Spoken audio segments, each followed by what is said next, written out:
Everyone complains they don't have enough time on Earth. This isn't true. It's not that we don't have enough time, but that we waste a lot of it. We have more than enough time to achieve anything we set ourselves to. We are not given a short life, but we make it short. You can extend your lifetime if you manage it properly. Most people can't do that. They are after useless pursuits: money, power, politics, battles, vices, or they don't know what to pursue at all. None of this is life. It is a small part of life we really live. Leave the future. If you don't grasp time now, it will flee. In fact, it will flee regardless of whether you grasp it or not. The preoccupied find life very short. Life is divided into 3 periods: past, present, and future. Of these, the present is short, the future is doubtful, the past is certain. The past cannot be changed. Preoccupied people don't look at it due to the things they did they are ashamed of. The man who must fear his own memory is the one who has been ambitious in his greed, arrogant in his contempt, uncontrolled in his victories, treacherous in his deceptions, rapacious in his plundering, and wasteful in his squandering.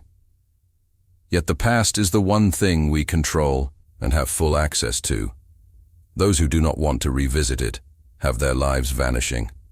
The present is short, so short that few people are aware of it. The preoccupied don't live long, because when death awaits, they know they have been wasting their lives.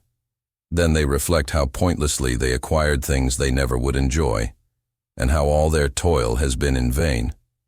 Those who dedicated their lives to living don't fear death. They know they have lived plenty and are happy with having done so.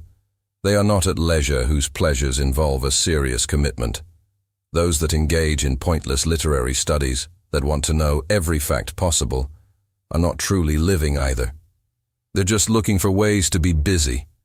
Only those that study philosophy can really live life when looking for leisure time. This is because philosophy is knowledge from former times, and by studying it, they add these former times to their own lives.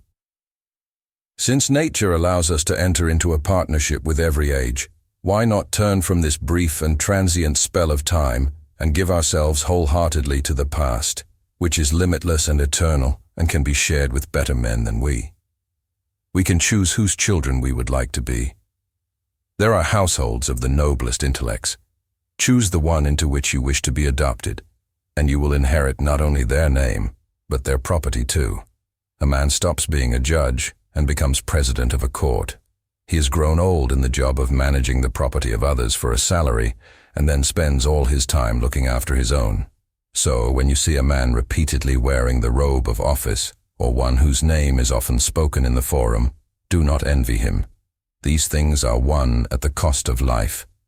Some men, after they have crawled through 1,000 indignities to the supreme dignity, have been assailed by the gloomy thought that all their labors were but for the sake of an epitaph.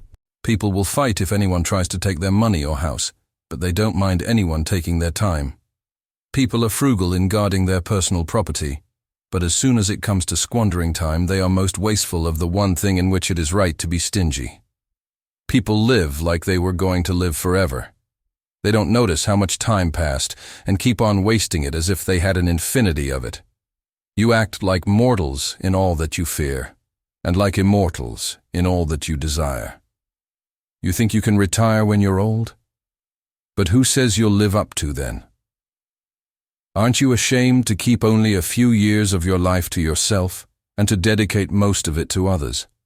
Your life could last 1,000 years old. It will still be short if you waste it. Partying, wars, all of these activities are a waste of time. Being preoccupied with problems is also a waste of time, as people who are preoccupied are too preoccupied to actually live. Living isn't easy. It takes a whole life to learn how to live. The wisest among us refused riches, power, and wars, and dedicated their lives to learning how to live. The man who takes care of his needs and lives every day as if this was his last day has no regrets. An old man isn't necessarily one who lived long. He's one who has existed long. This is different. It's surprising to see people that demand the time of others. They don't understand that time is the most important and valuable resource of life. So they waste it because it seems at first, notice, free. But nobody works out the value of time. Men use it lavishly as if it cost nothing, yet as soon as their lives are threatened, they pray to have more time. But time does not reverse its course. But putting things off is the biggest waste of life. It snatches away each day as it comes, and denies us the present by promising the future. The greatest obstacle to living is expectancy, which hangs upon tomorrow and loses today. Looking at the future is a waste of time as it is out of your hands. Worse, when you look at the future which you cannot control, you voluntarily give up control of the present, which you do control.